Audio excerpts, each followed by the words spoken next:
Bonsoir tout le monde. Bonsoir. Vous allez bien? A eu trop de problèmes avec le trafic, avec des accidents de tram, tout ça? Un peu. Ça a été, ouais, hein. Ouais. J'ai couru. Je suis arrivé en sueur. J'ai pas encore séché. Oui, ça va, j'ai le temps de sécher. Hein. Sur les spots, ça devrait aller. Merci, mesdames et messieurs, d'être là. La dernière ce soir. Mais, surprise, deux belles choses. Trois belles choses. Première partie, Alice Guy. Il sera lu par la magnifique Maëlys Hermans. Petite pause, hein. On aime bien. Hein. Ensuite, j'enchaîne avec un Molière que j'ai écrit il y a maintenant 2 ans. Et puis j'enchaîne directement avec le prix Fossérama 2025, prix que j'ai créé. Je reviendrai évidemment tout à l'heure avec les précisions concernant le prix et puis une main innocente va décacheter l'enveloppe. C'est moi. Non. Non, il y a plus innocent. Ben, ce sera la jolie demoiselle qu'on verra durant la première partie de soirée. Et qui fera avec moi la speakerine en fin de soirée pour d'abord citer les 10, les 10 nommés, et ensuite le ou la gagnante.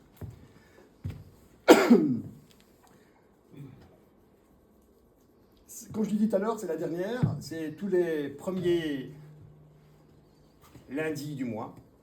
En septembre, on démarre fort. Donc on démarre, en plus de ça, je pense que c'est le 1er septembre, le premier lundi du mois. C'est fait exprès. Hein. Et je démarre avec Stefan Zweig. Vous aimez bien ça? Oui. Bon, c'est autour de Stefan Zweig. Donc c'est tout l'univers, c'est tout un personnage extraordinaire qui a une vie dramatique, splendide et en même temps une fin assez romanesque. Mais ça, c'est pour le mois de septembre. Donc n'hésitez pas à voir sur le site ici du petit chaperon rouge. Et je voudrais, avant de commencer, j'aime bien, je ne suis pas quelqu'un du tout conformiste, avant de commencer la soirée, vraiment, je voudrais que vous fassiez un tonnerre d'applaudissements pour l'équipe technique et la patronne et la directrice et tout le monde de ce théâtre.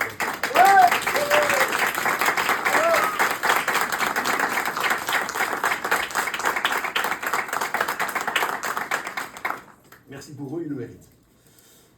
On va commencer.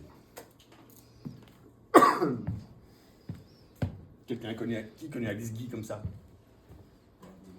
Oui, hein. Très bien. En fait, ça sert à rien de lever le doigt, je vois rien en fait. Hein. Mais je pensais qu'il y allait avoir des oui, moi. Pas grave. Ça va durer 20-25 minutes. C'est un tiers de la pièce. Et la pièce, dans sa totalité, sera évidemment montée en 2026, puisque il y a d'autres projets théâtraux qui m'attendent à la rentrée.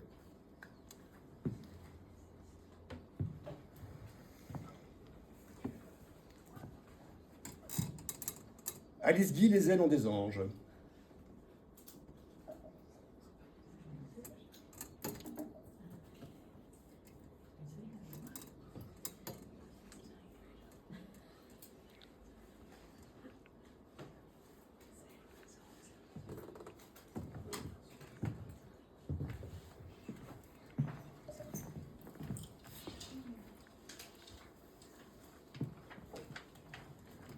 La scène se passe en plein air, face à la mer.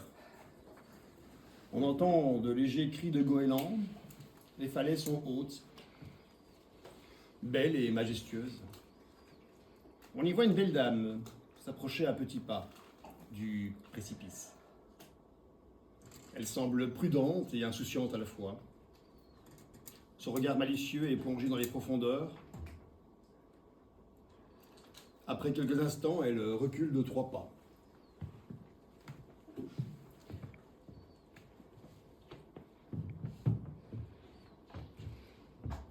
Ne pas m'approcher du bord. Parce que ce précipice, il me semble bien profond. Doucement. Ne pas glisser. La moindre chute, elle est fatale. Il faut toujours regarder où l'on met ses pieds. Se concentrer sur cet instant. Les grands espaces ouvrent l'esprit. Et il est bon de s'aérer.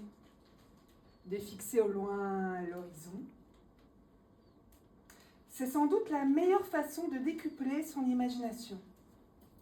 Oser toucher l'impensable.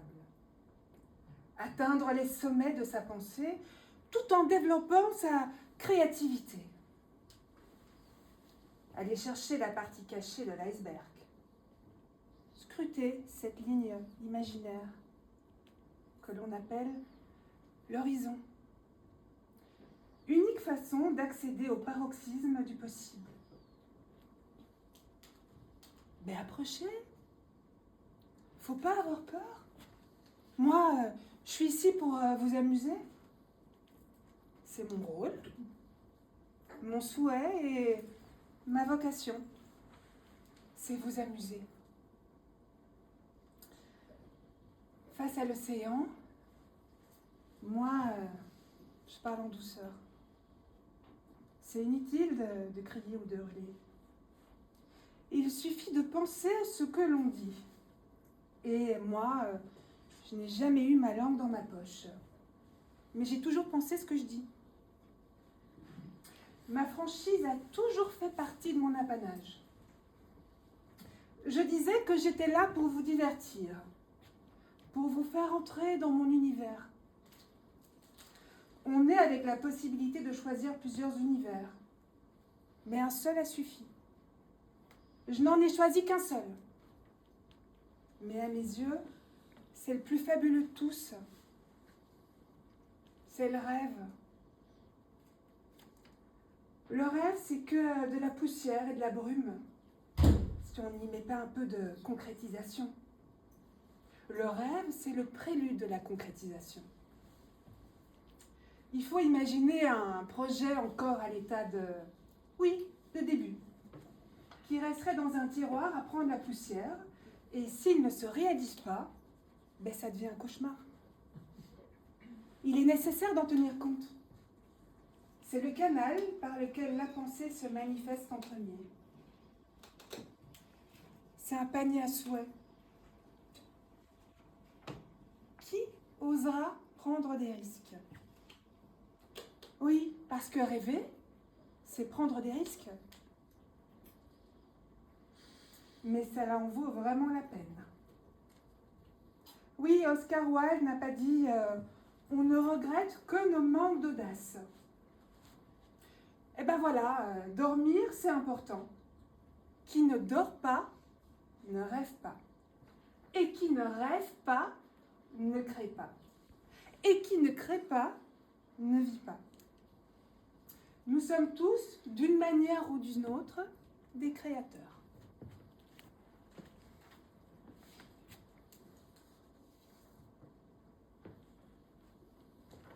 Nous avons tous en nous le don inné de réaliser des prouesses. Il faut simplement les appliquer au bon moment et il faut croiser les bonnes personnes. S'ouvrir au monde, se faire confiance et s'intéresser à ce qui nous entoure. Ce sont là quelques clés qui permettent de bien commencer. Il faut juste trouver la bonne serrure.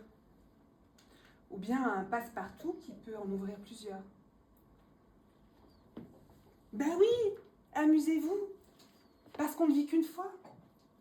À quoi bon rester sur ses gardes?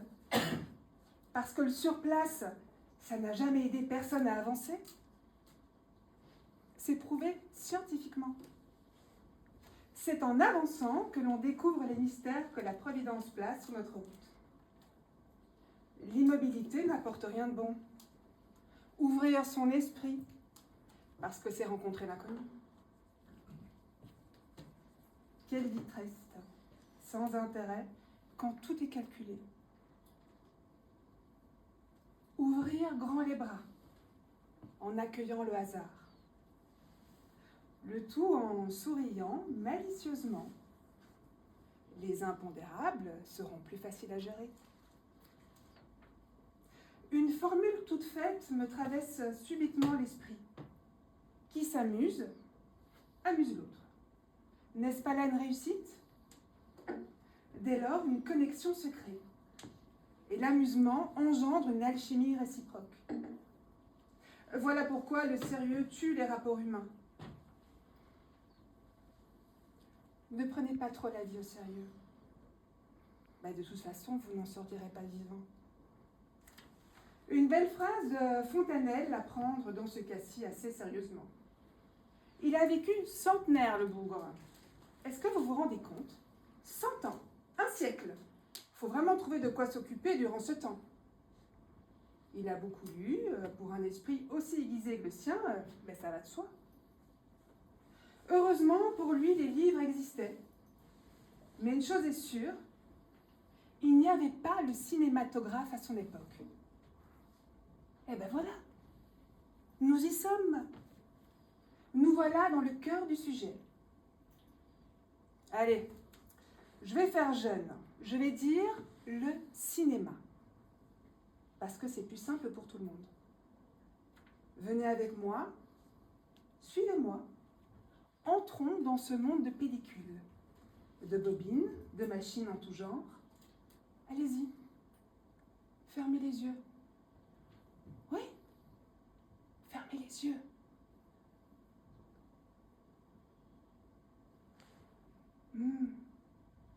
On s'y croirait. Vous entendez? Est-ce que vous entendez la musique? C'est le bruit du cinéma.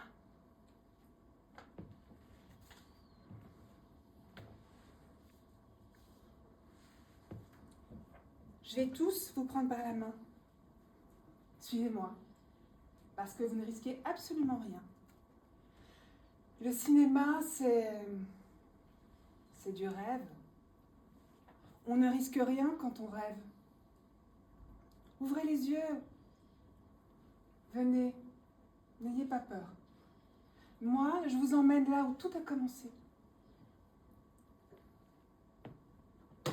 Le département du Val-de-Marne a eu la chance de vouloir naître dans sa jolie commune de Saint-Mandé un joli bébé de 3 petits kilos, le 1er juillet 1873. Moi qui aime le printemps, parce que je fais allusion à la plus belle des 4 saisons, je l'aime pour sa régénérescence et tous les symboles qui l'accompagnent. Et moi, je suis née en été. Je n'aime pas cette période de l'année. L'été ne me convient pas, parce qu'il fait beaucoup trop chaud. Tous ces vêtements ne sont que tissus lourds et poids sans intérêt. Déambuler le long des boulevards, se faire bien voir lors des dîners entre amis ou en famille, se parer, se poudrer et enfiler des couches et des couches de protection textile. Comme si la femme risquait de se décomposer, de tomber en miettes sur le trottoir. Attention, hein, c'est un être fragile à l'horizon. Le cauchemar, oui. C'est joli. Ok, mais pratique? Ah non. Et quelle chaleur! Non, non, ce n'est pas humain. Pourquoi avoir imposé tant de couches de dentelle et autres merveilles? À admirer de loin, mais non à porter. Et surtout pas quand le temps est à la canicule. Mais cela va un peu mieux depuis que Coco Chanel est passée par là.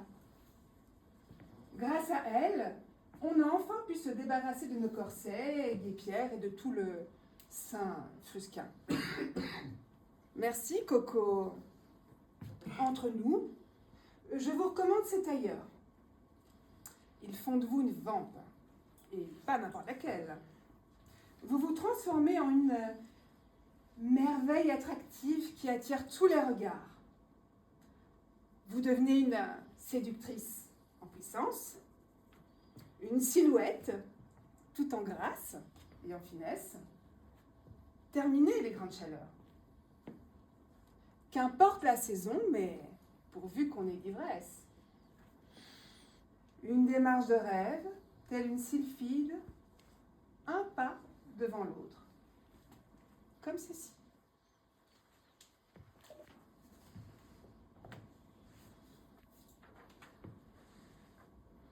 Donc, je suis née en été. La même année que Charles Péguy, Alfred Jarry et la fantastique, l'incroyable, la fabuleuse Colette. Une femme très amusante et talentueuse et surtout libre. Elle a absolument touché à tous les arts. La danse, la poésie, les romans, le théâtre. Elle a même assisté au procès de Landru en tant que journaliste. Et enfin, le cinéma, devant et derrière la caméra. Un véritable caméléon. Tout ce que j'aime chez une artiste. 1873. Une belle année, pas vrai? Et par pudeur, je ne citerai pas les autres. La plupart sont d'ailleurs, hélas, complètement tombés dans l'oubli. Les cimetières sont remplis de talents que le temps a effacés des mémoires. J'ai 21 ans, l'âge de mon tout premier boulot. Et déjà dans les prémices de l'univers du cinéma. Vous vous rendez compte? Si jeune et pourtant si compétente. Oui, à tel point que l'on m'invite au numéro 3, rue Royale, dans le prestigieux quartier de la Madeleine. Ben, je vous le donne en mille. Chez Maxims. Je suis invitée par mon patron, Monsieur Léon Gaumont.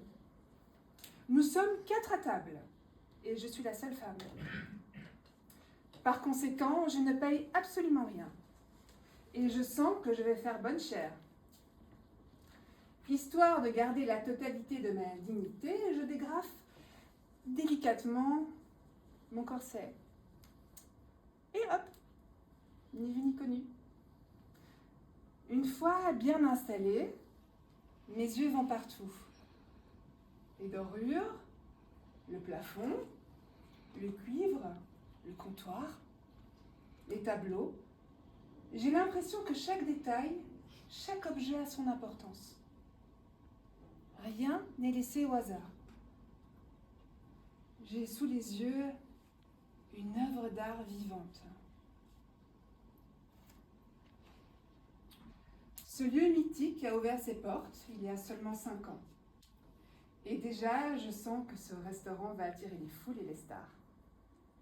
Je pourrais dire plus tard, oui, j'y suis allée. Pour moi, mon cinéma commence ici, en parlant d'art vivant. Je suis entourée de tous ces beaux messieurs, avec des moustaches qui sont bien soignées. Tous sont apprêtés, tirés à 4 épingles et en smoking. Oui.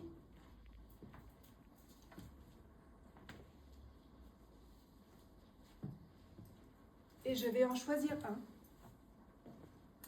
Il aura déjà son costume pour nos noces et pour l'ouverture du bal. Je demanderai alors à Eugène Ysaÿe de nous jouer la fabuleuse sonate de César Franck. Non, je ne suis pas compliquée. Bon, en attendant, restons classe. Je suis tout de même invitée par mes patrons dans le plus beau restaurant de la capitale. Mais je ne peux m'empêcher d'admirer ces charmants serveurs. Oh là là! Mais lequel je vais choisir? En tout cas, je sais où se passera la réception, là où travaille mon futur amant. Et s'il ne me plaît pas, eh ben j'en prends un autre. On ne change pas un lieu qui vous ensorcelle, parce qu'on le garde. Et puis, la faune, là, elle est splendide. Et je ne suis pas encore allée fruster, ni fureter ce qui se cache dans la brigade des cuisines. Un chef à déguster, un pâtissier habile de ses mains, un saucier qui connaît les secrets d'une bonne température, un chef de rang autoritaire ou un commis à me mettre sous les dents. On se calme, Alice. revenons à notre menu. Toutes ces idées m'ouvrent l'esprit et l'appétit. J'ai tellement faim que je mangerai une vache entière. Voyons, je suis une jeune femme, raffinée, et je dois le montrer. Qui plus est, la seule présence féminine à notre table. Raison supplémentaire pour jouer le grand jeu de la séductrice intouchable. Sarah Bernard, allez vous rhabiller. Mais non, je plaisante, Sarah. Vous pouvez rester. Entre grandes dames, ben nous devons nous épauler.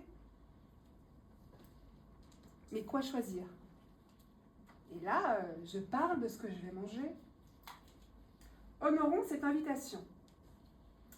Je sais, je vais proposer une commande des plus originales, histoire d'attirer l'attention à notre table. Oui, je vais commander un plat unique. Ce qui ne se fait pas dans ce genre d'établissement. Mais on ne refuse rien à une jeune dame. Donc, pas d'entrée, pas de dessert et pas de fioriture. Rien d'autre que ma proposition. Ainsi changent les habitudes de la maison. Un plat unique pour une femme unique. N'est-ce pas la façon la plus simple de se faire remarquer?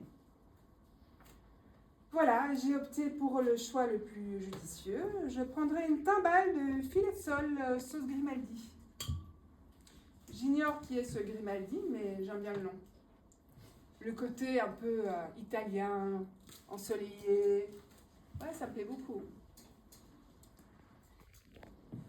La meilleure façon d'attirer l'attention, c'est justement de ne rien faire pour l'attirer.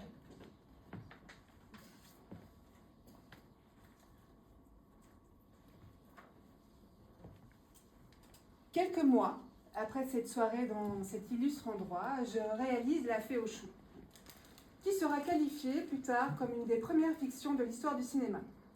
Je tourne ce film en 1896, c'est-à-dire avant Georges Méliès et ses aventures de Jules Verne. Georges Méliès vient du théâtre, un homme de la scène qui va apporter sa magie, ainsi que son génie dans ce nouvel art. Je m'occupe au sein du groupe Gaumont de production. Je réalise également ce qu'on peut appeler les premiers métiers du cinéma. Le nouveau siècle approche à grands pas. Il est là. Et on pourrait presque le frôler du bout des doigts. Les prouesses technologiques apparaissent et poussent comme des pâquerettes au début du printemps. Tous les arts sont en éveil. L'aviation, l'industrie et les véhicules. Le monde change, bouge, évolue, il grandit de jour en jour. Et plus tard, on donnera un nom à cette période, la Belle Époque. Le scénario que je m'apprête à réaliser est tout à fait différent des précédents. Le tournage risque d'être assez long. Les moyens sont importants. Le financement est compliqué, ce qui ne va rien simplifier. Je m'exile aux États-Unis pour poursuivre mes rêves. Là, un autre monde m'attend. Des histoires d'une dimension différente. J'y croiserai le meilleur comme le pire. L'abject et le beau. Des démons au visage d'ange. Des laideurs à l'âme pure. Signification exacte du paradoxe. Le pays des contradictions m'ouvrira les bras en me tournant le dos. C'est ça l'Amérique. Mais moi, j'aime les défis. Je n'ai jamais voulu laisser un vide dans le cinéma. D'ailleurs, de manière générale, je déteste laisser du vide derrière moi. Il y aura toujours un imbécile pour le remplir à sa guise. Et ça, je ne peux pas l'accepter.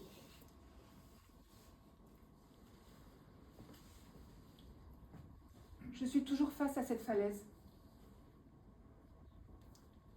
Elle inspire le grand large. Comme les oiseaux, Cet animal, ça a toujours suscité en moi la liberté, l'indépendance, le calme et la sérénité. Oui, tout ça. Il m'inspire également l'idée d'une chute, mais pas la mienne.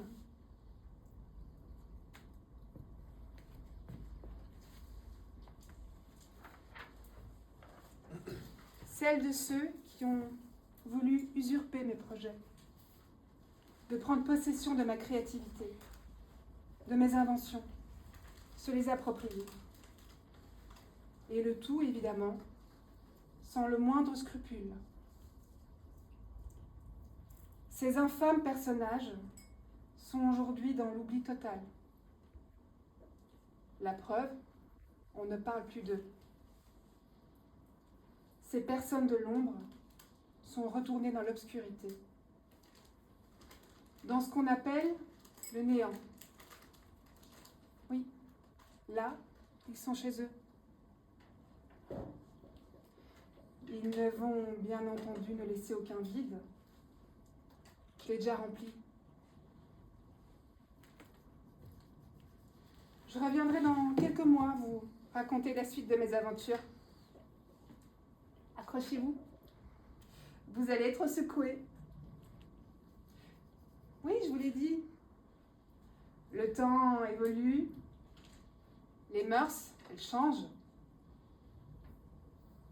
En bien ou en mal.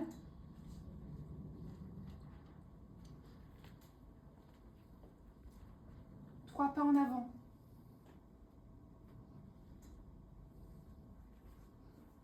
Deux pas en arrière. N'est-ce pas le propre de l'humanité ?